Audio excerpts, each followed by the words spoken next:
done for this mini talk is try to understand and look and analyze US reputation online during a single issue, which was a decision by the Trump administration to raise tariffs on steel and aluminum. I took tweets from March 2nd, but on March 1st, 2018. And what I want to really show here is how a single issue kind of side rails the work of all the diplomats around the world who now have to deal with something that is happening at home, that is being engaged on social media, and now they have to kind of do both sides at the same time. I've collected all tweets published in the world on actually, it's a 3 months data set, but I took 1 day because I don't have to show you the good thing. And here we took like country that are not the US with steel or aluminum or hashtag steel or blah, blah, blah, blah. And we tried to kind of grab everything that was kind of in that environment. And we did this in the US and we did this around the world. And we parsed the data. It's essentially about 400,000 tweets in 24 hours, which to be honest, on a single issue, it's actually a lot. Well, it's actually a lot. In the US, it's actually a little bit more. So in the US, by that time, tweets published in the US will be about 600,000. But in the world, 400,000, that's on a single issue, that's kind of a lot. The data set is actually 6 million tweets, so it's bigger. But it's really like a viral moment where there is a response. It's about 167,000 individual accounts that are interact and created at the world will tweet specifically on US policy, which is interesting. So here's what it looks like in terms of evolution. This is New York time, so we always like try to find a single time. That's why it's weird, like why are people tweeting at 1 o'clock in the morning? They're not, it's just they're in a different part of the world. And they're kind of late. What's interesting here is that the president will actually tweet around 11 New York time, and we'll have like this, remember this one about trade wars and how like businesses should confront this. And what's interesting is what you see in the US is as soon as the presidents start to tweet, the entire social media landscape starts to buzz, which for a lot of us kind of tells us that the capacity of an outside actor from the normal State Department officials who engage in that environment kind of derails your entire thing and kind of force you as a diplomat to kind of manage a crisis that you didn't think would happen here. So you get essentially really like a tsunami coming in of all these tweets. Where do they come from? So this is one of the important parts, and I'll show it to you afterwards. Most of the tweets published abroad are tweets from the US. Which means what? Which means that most of the tweets published abroad are actually retweets from US accounts. Which tells you that much of the international interaction on the issue are actually retweeting, repurposing domestic debate. When I was trying to tell you about like that kind of Janus phase, inside-outside baseball, it means essentially that if you are in an embassy in Canada and you're trying to look at Twitter and what's happening, you're responding to most of the things that is happening in your own country. And that capacity to kind of navigate this is really good. This is why we always tell students like don't trust geolocation and don't trust things. The first one is United States, then it's USA, because people, and then it's California. Third one, Canada. So a lot of the tweets that you'll get are from Canada. Canadians will be irked by the decision. Then Washington, Florida, blah, blah, blah. Then London, essentially will tweet a lot. We'll go London, England, because they're not the same. They are the same, but. And I could play around them. Toronto, Ontario, United Kingdom, and then eventually we'll get Australia here. And you'll see when I show you the data.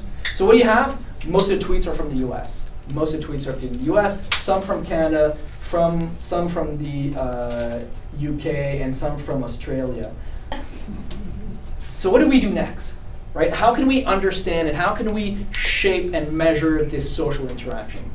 And what we've done here is essentially create a social network maps of online interactions. So what we're trying to do here is isolate subgroups within that network that talks to each other more.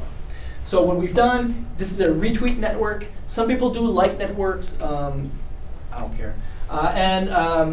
So essentially, every dot is an account. Every line is a retweet.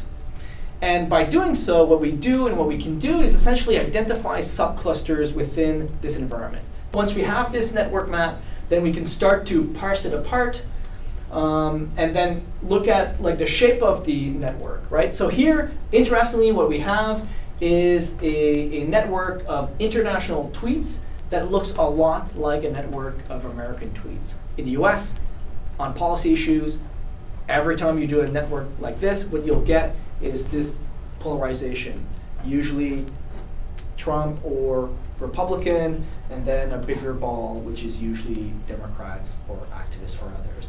What I want to draw your attention here is the fact that it means what? It means that most people in the world are retweeting tweets that comes from accounts that are critical of the president's policy. And we'll see this further on. Then there's like 3 mini groups here. That's actually Canada, UK, and Australia. By doing this, so once we have this, then we can actually isolate these networks. I can basically using like the colors, a Leuven algorithm, I can now kind of look at the distance between these accounts and subparse their different groups. That allows you to do micro-targeting, the way you can start to say, well, I can look at these accounts and see what they say. Look at these accounts and say what they say. I'm in Canada, I can look at these accounts and say what they say. And slowly but surely identify and marker target the framing of these different accounts and see how they perceive and understand the issues differently, and then develop campaigns that are specific to these subgroups and say, well, these people care about X, these care about Y, we can do a campaign about X, Y, Z, W, and then we have different kind of pressure points where we interact with the entire group instead of just mini groups. Once we have this, we can actually measure what they say. So it's fun to see like who you're, like, you know, when you look at a group, say like, oh, these people hang out with each other. It's fun also to look at what they say, right? And here what we have is essentially the 200 top words.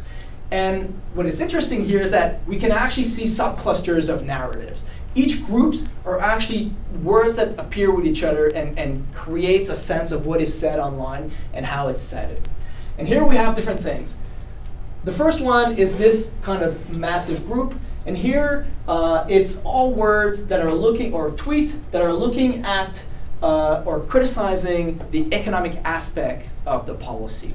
So if retaliation, EU, bourbon, because there would be like tariffs on bourbon eventually, but also hurt consumers, industry, hurt cost jobs. And here what you have is essentially all these economists and journalists kind of tweeting about this is a terrible trade policy, it will have a massive impact on the US. And here, this is essentially tweets that are critical of the policy.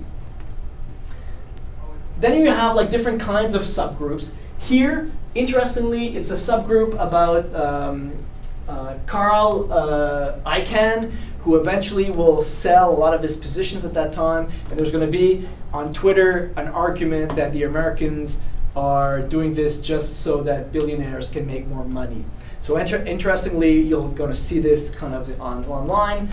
Here, you'll have a mini group criticizing Kelly, Jared, and Sessions. Here we have like more like free market arguments. Here we have argument about Siskin and critical aspects of what the president will do. And essentially that. Cars, you'll see steel somewhere. So in essence, we have like 5 or 6 different framings on Twitter that looks at different aspects of this policy. If you're a diplomat and you're working on this landscape, you can go to your ambassador and say like, oh, we have an issue here. And here it seems like these policies seem to hurt and be perceived negatively on abroad. And people have a tendency to retweet a lot of negative aspects of trade policy. That means that as a diplomat, you have to deal with this issue.